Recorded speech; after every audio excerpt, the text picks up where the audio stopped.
अपने ही सर्वे में बीजेपी की मध्य प्रदेश में हालत खराब। जमीनी फीडबैक नहीं दिख रहा बीजेपी के अनुकूल। चुनाव में परिणाम आ सकते हैं बीजेपी की उम्मीद के उलट। पार्टी कार्यकर्ताओं को अपनी सरकार होने का नहीं हो रहा एहसास। मध्य प्रदेश में सरकार बीजेपी की है, लेकिन बीजेपी कार्यकर्ताओं को अपनी सरकार होने का एहसास ही नहीं हो रहा है। पार्टी नेताओं की ना तो मंत्रियों तक पहुंच है, ना ही विधायक महत्व दे रहे हैं। जाहिर सी बात है, जिला प्रशासन भी कार्यकर्ताओं की बात को नहीं सुन रहा है, जिस कारण से बीजेपी का कार्यकर्ता नाराज दिखाई दे रहा है।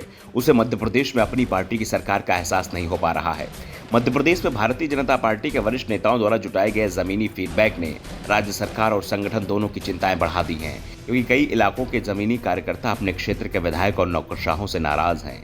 सबसे बुरी स्थिति ग्वालियर चंबल संभाग की दिखाई दे रही है, जिसे ज्योतिरादित्य सिंधिया का गढ़ माना जाता है, और यहाँ पार्टी की स्थिति सबसे ज्यादा खराब है। यहाँ पार्टी नए भाजपाई और पुराने भाजपाई में बंट गई है।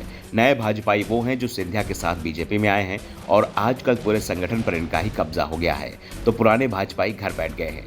दरअसल बीजेपी के अंदर पहले से ही इस बात की चर्चाएं चल रही थी कि जमीन पर स्थिति पार्टी के लिए सही नहीं है, इसलिए संगठन ने अपने स्तर पर जो फीडबैक पहले मंगाया वो भी पार्टी के लिए चिंता बढ़ाने वाला दिख रहा है। लगातार एक ही बात निकलकर सामने आ रही है कि कार्यकर्ताओं की कोई सुनवाई नहीं हो रही है, कहीं भी उन्हें महत्व नहीं मिल रहा है। पूर्व में आई जमीनी रिपोर्ट के बाद पार्टी ने 14 बड़े नेताओं को अलग अलग जिलों में जाकर वास्तविक स्थिति का पता लगाने की जिम्मेदारी दी थी, और इन नेताओं की भोपाल में जो बैठक हुई उसमें खुलकर सारी बातें सामने आई हैं। इस बैठक में केंद्रीय मंत्री नरेंद्र सिंह तोमर, फग्गन सिंह कुलस्ते के अलावा राष्ट्रीय महासचिव कैलाश विजयवर्गीय, डॉक्टर सत्यनारायण जटिया, प्रभात झा सहित कई नेता मौजूद रहे।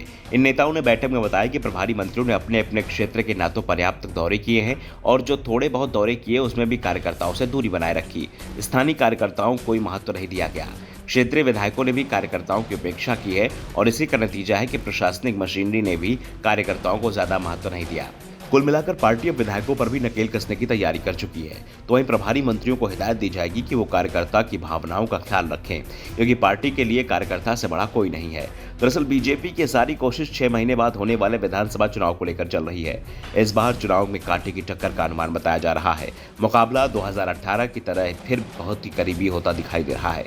ऐसे में पार्टी को अब अपने कार्यकर्ताओं की ओर ध्यान आ रहा है, क्योंकि अगर कार्यकर्ता चुनाव के समय घर से नहीं निकला तो पार्टी के लिए 2018 में आई सीटों के पास पहुंचना भी मुश्किल हो जाएगा। 2018 के बाद तो बीजेपी को किसी तरह सिंधिया का साथ मिला, जिस कारण से 15 महीने में ही बीजेपी विपक्ष से सत्ता में लौट आई। लेकिन 2023 के चुनाव में भी बीजेपी कांग्रेस से पीछे गई तो फिर सत्ता 5 साल के लिए चली जाएगी। पार्टी को विपक्ष में बैठना पड़ सकता है, इसलिए चुनाव से पहले कार्यकर्ताओं की पूछ परख अचानक बढ़ गई है। ऐसे में सवाल उठ रहे हैं कि 3 साल तक कार्यकर्ताओं की पूछ नहीं करने वाली पार्टी के 6 महीने में कार्यकर्ताओं को मना पाएगी, या फिर बीजेपी का कार्यकर्ता ही 2018 के चुनाव में उसके साथ खेला कर देगा। फिलहाल सभी की नजरें अब इस साल के आखिरी में होने वाले विधानसभा चुनाव पर टिकी हुई हैं। 2018 के विधानसभा चुनाव परिणाम को देखें तो 230 सदस्यों वाली मध्य प्रदेश विधानसभा में कांग्रेस को सबसे ज्यादा 114 सीटें मिली थी, जबकि बीजेपी को 109 सीटें मिली थी। 7 सीटें अन्य के हिस्से में थी। ब्यूरो रिपोर्ट, लखनऊ दर्पण न्यूज।